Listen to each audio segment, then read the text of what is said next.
చేతుల్లో డబ్బులు పెడతాను కానీ పని జరుగుతలేదు. ఒక ఫోటో తీయాలన్నా ఒక వీడియో తీయాలన్నా సరే వీళ్ళకి 10 రూపాయల నోటు కానీ 20 రూపాయల నోటు కానీ ఇవ్వాలి. అంటే వాస్తవానికి 10 రూపాయల నోటు 20 రూపాయల నోటు తప్ప వీళ్ళకి 50 రూపాయల నోటు 100 రూపాయల నోటు ఇచ్చినా కూడా వీళ్ళకి తెలియదు. అయితే ఏంటంటే జనరల్గా ఈ బజార్కి ఎవరైతే వస్తారో ఈ సంతకి ఎవరైతే వస్తారో అందరికీ కూడా వాళ్ళు ఒక ట్రెడిషన్ అలవాటు చేస్తారు. ఆ ట్రెడిషన్లో భాగంగానే వీళ్ళు ఏంటంటే మొత్తం మీద ఈ ప్రక్రియకి అలవాటు పడ్డారని చెప్పాలి. సో మొత్తం మీద అంటే ఈ వనకదిల్లీలోని ఏదైతే ఉందో ఈ బోండా జాతి తెగ వస్తున్నారో ఈ సంత అయితే మాత్రం ప్రసిద్ధి చెందనే చెప్పాలి. అంటే ముందు పరిస్థితులు ఎట్లా ఉన్నాయి ఇప్పుడున్న పరిస్థితులు ఎట్లా ఉన్నాయని మనం చూసినట్లయితే అయితే ప్రస్తుతం అయితే మాత్రం ఇంకా ట్రెడిషన్ మాత్రం ఇక్కడ రక్షింపబడుతుందని చెప్పాలి. ఇవన్నీ నేర్చినాయి కదా ఇది అన్న నువ్వు పొడిసేస్తావేటే బాబు అమ్మ.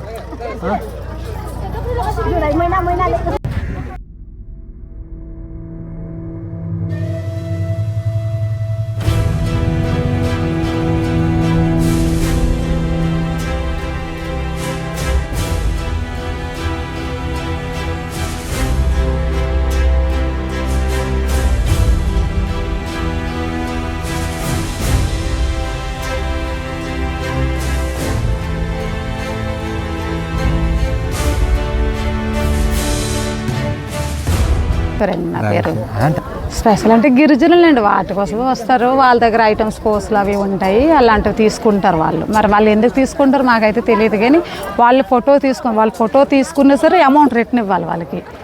అంటే గిరిజనులు ఫోటో తీశారు అనుకోండి, వాళ్ళకి డబ్బులు ఇచ్చి ఫోటో తీసుకోలేదు. డబ్బులు ఇవ్వకపోతే అసలు ఫోటో తీసుకునేవారు వాళ్ళు. కారణం అంటే వాళ్ళకి ఏంటో ఫోటో తీశారు కదా ఒక 20 రూపాయలైనా ఇవ్వండి అని ఒక డిమాండ్ అనమాట. ఇప్పుడు ఈవిడ ఫోటో తీసినా సరే డబ్బులు అడుగుతారు ఈవిడ, అలా ఉంటుంది. అంటే జనరల్గా మనం వస్తు మార్పిడి విధానం చూస్తాం కదా, మనం ఒక వస్తువు ఇచ్చామంటే వాళ్ళు ఇంకో వస్తువు ఇస్తారు. ఆ టైప్ అమౌంట్ ఇప్పుడు వాళ్ళ దగ్గర కడియాలు వేసుకుంటారు వాళ్ళు, మీరు కాసేపు వస్తారు వాళ్ళు ఏంటంటే పూసలు అట్టుకొని ఇప్పుడు కొంచెం డెవలప్ అయ్యి అంటే డ్రెస్సెస్ వేసుకుంటున్నారు కానీ లేకపోతే ఓన్లీ పూసలే ఉంటాయి వాళ్ళకి. అసలు బాడీ మీద పూసలే కవరింగ్ ఉంటుంది మొత్తం. ఇప్పుడు ఆ పూసలు వాళ్ళు తీసుకుంటున్నారండి, ఇంగ్లీష్ వాళ్ళు పూసలు తీసుకుంటారు. అది సిల్వర్ కడేలు ఉంటాయి, అవి తీసుకుంటారు. మెడలో చెవుల్లో పెద్ద పెద్ద ఉంటాయి, కానీ వాళ్ళు ఏం చేస్తారేంటి మనకు తెలియదు. కానీ ప్రతి వారం అయితే వస్తుంటారు వాళ్ళు. ఎక్కడి నుంచి వస్తారు మేడం మీరు? వాళ్ళు అవుట్ ఆఫ్ కంట్రీ అండి. అక్కడనే వచ్చి ఇక్కడ ఎవరికైనా తీసుకొని అంటే భాష రాదు కాబట్టి వాళ్ళని తీసుకొని వస్తారనమాట. అంటే ఎక్స్చేంజ్ చేసుకోవడానికి కొనుక్కోవడానికని. అంటే వనకదిల్లి సంత అంతా ఒక ఎత్తు అయితే ఈ బోండా జాతి అంటే ఆదివాసీ వాళ్ళకి సంబంధించి వాళ్ళ స్పెషల్ ఏం లేదు. వాళ్ళు ఎక్కువ ఏంటంటే అదే మందు వైట్ ఉంటుంది అది తెస్తారండి, అది అమ్ముతారు ఎక్కువగా వాళ్ళు. వాళ్ళకి అస్సలు చాలా ఇప్పుడు కొంచెం నాగరికత తెలుసుకుని అస్సలు ఏం తెలియదండి. డబ్బులు ఇచ్చినా సరే ఎంత అనేది కూడా తెలియదు. ఒకప్పుడైతే 10 రూపాయలకి 20 రూపాయలకి కూడా తేడా తెలియదు. ఇప్పుడు కొంచెం నేర్చుకున్నారు. అప్పట్లో కొంచెం మోసపోయేవారు తెలియక. ఇప్పుడు అమౌంట్ అది తెలుసుకుంటున్నారు. కానీ వాళ్ళ జాతి ఏంటంటే ఇంకా అలాగే డ్రెస్సింగ్ స్టైలు అంతా ఇంకా అలాగే ఉంటుంది. ఆ పూసలు తల మీద ఒక కింద పూసలు అలా ఉంటుంది. మరి మీరు చూసారో లేదో ఇంకా తెలియదు. చూసారా? అంటే ఇప్పుడు బొండా జాతి వాళ్ళు వస్తారు, అది మొత్తం అందరూ వస్తారు. ఆ బొండా జాతి వాళ్ళు మామూలు ఇక దేశే వాళ్ళు అంటారు. వీళ్ళందరూ కాయగూరలు పండించే వాళ్ళు. వీళ్ళు కూడా వచ్చి ప్రతి లక్షవారం సంత అండి అమ్ముకుంటూ వెళ్ళిపోతారు వారానికి ఒక రోజు. అంటే జనరల్గా ఇక్కడ అంటే వచ్చేవాళ్ళు ఎక్స్పెక్టేషన్స్తో వస్తారు. ఎందుకంటే బోండా జాతి వాళ్ళు వస్తారట, మనకు దొరకని ఎన్నో కొన్ని ట్రైబల్ ప్రోడక్ట్స్ అన్ని కూడా తీసుకొస్తారట అనేది ఒకటి బయట ప్రచారం. మనకి అన్ని మనకు దొరుకుతున్నాయి. ఓన్లీ బొండా వాళ్ళ దగ్గర ఉంటాయండి పూసలు కడియాలు అలాంటివి. అవి చాలా ప్యూరిటీ అనమాట. అందువల్ల తీసుకోవడానికి వాళ్ళు వస్తారండి. వాళ్ళ ప్యూరిటీ వాళ్ళకంటే ఎక్కడ బయటకు వెళ్ళి కొనుక్కోవడం అయితే తెలియదు. వాళ్ళు అక్కడ తయారు చేసుకొని అక్కడ ఊర్లో అలా చేసుకుని వస్తారు వాళ్ళు. అంటే వాళ్ళే పండిస్తారా మేడం లేకపోతే ఎట్లా? వాళ్ళకే దొరుకుతాయి అవి. వాళ్ళ ఊర్లో వాళ్ళు చాలా దూరం లోపల ఉంటారు, నడుచుకుంటూ వస్తారు అంత దూరం నుంచేను. తెల్లారేకు జామునేమో బయలుదేరి నడుచుకుంటూ వస్తారు వాళ్ళు. ఈ టైంకి వస్తారు.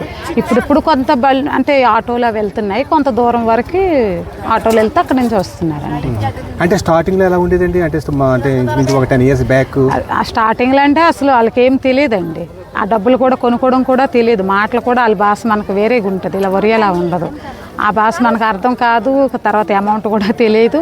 అలా కొంచెం మనం అర్థం చేసుకోవడమే. ఆ బొండా వాళ్ళ దగ్గర ఈ దేశ వాళ్ళు కొనుక్కుంటారు కొన్ని అంటే ఇక్కడికి వచ్చిన తర్వాత ప్రధానంగా మేము డిస్కస్ చేసింది ఏంటంటే వాళ్ళకి 10 రూపాయలు 20 రూపాయలు నోట్లు తప్పిస్తే అసలు మిగతా నోట్లు తెలియదు. ఇంతకుముందు 10 రూపాయలు కూడా తెలియదండి, ఓన్లీ కాయిన్స్ అయితే తెలిసి, నోట్లు ఇస్తే తీసుకునేవారు కాదు.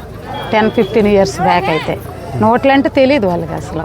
రూపాయి 2 రూపాయలు అలా కాయిన్స్ తెలిసి, అప్పుడు అంత చవకగుండి కూడా అండి అప్పుడులో అయితే.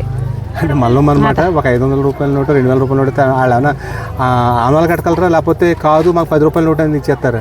అరే అప్పుడు అలాగే చేసేవారండి. 100 రూపాయలు ఇస్తే వాళ్ళకి 20 రూపాయలు వెళ్ళాలనుకోండి, తెలియదు వాళ్ళకి, మళ్ళీ రిటర్న్ ఇచ్చేసేవారు. వాళ్ళకి 20 అంటే 20 రూపాయలు ఇవ్వాలి, 10 అంటే 10 ఇవ్వాలి. చేంజ్ ఇవ్వడం తెలియదు వాళ్ళకి, తెలియదు కూడా ఆ నోటు విలువ ఎంత ఒకప్పుడైతే. ఇప్పుడు కొంత పర్వాలేదు, కొందరు చదువుకోవడం వల్ల అందులోని వాళ్ళు కొంత తెలుస్తుందండి, ఇప్పుడు పర్వాలేదు. Because they didn't know the meaning of money that time. So if you give 50 rupees, if you want to buy something and pay 50 rupees, they won't understand. They say 220 and 110. Okay. So in their, in the dialect, they say 220 and 110. So if you pay 220s and 110, they accept it. If you pay 50 rupees note, they will not accept. So that was the situation that time. But right now, all the bundas, women, they also know significance of money, how much money. They sell jewelries and they want more than the price which is... So actually what I'm saying, everybody asking money. Everybody asking money. It is because you see, this is, in a way, it is good because tourists come and buy something from them which helps them.